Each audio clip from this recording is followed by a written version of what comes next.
higher bid from abroad.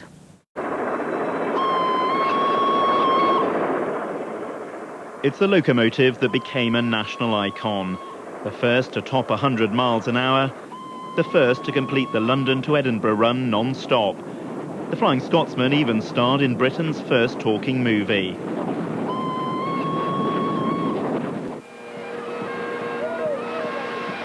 Several decades on, engine 4472 has lost none of its ability to arouse passions.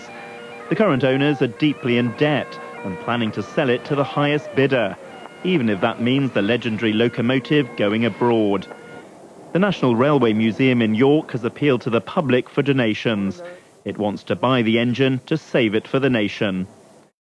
It's a national icon, and if there's a risk of it going abroad, then clearly we must try to keep it in this country, and the National Railway Museum, the biggest railway museum in the world, has to be the place for it to be based. But time is running out. Bids close in 2 weeks' time, and despite already raising more than £200,000, the museum is still well short of its £1 million target. John Brain, BBC News. Those are this morning's top stories. More from me at 8:30. Bids for the world-famous locomotive close in... The main line pays for the locomotive's upkeep, costs, looks after her, insures her and so on, but it doesn't reward the capital we put in the initial purchase and 3.5-year restoration work. There's now a real chance that Flying Scotsman, the first British loco to reach 100 miles an hour, capable of pulling a 600-ton train, may be sold abroad.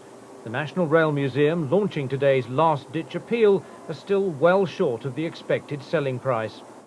The steam locomotive in full flight, not cold in a museum, but running, is the nearest mechanical thing that mankind's ever built to a living creature. And even small children respond to that. My son asked me to pat it today when I saw it. Passion shared by the man who's helped keep the engine in good health. I do stand and look at it, and after 18 years I still think it's a beautiful looking machine. When the Flying Scotsman emerged from restoration in the late 90s, 1 million people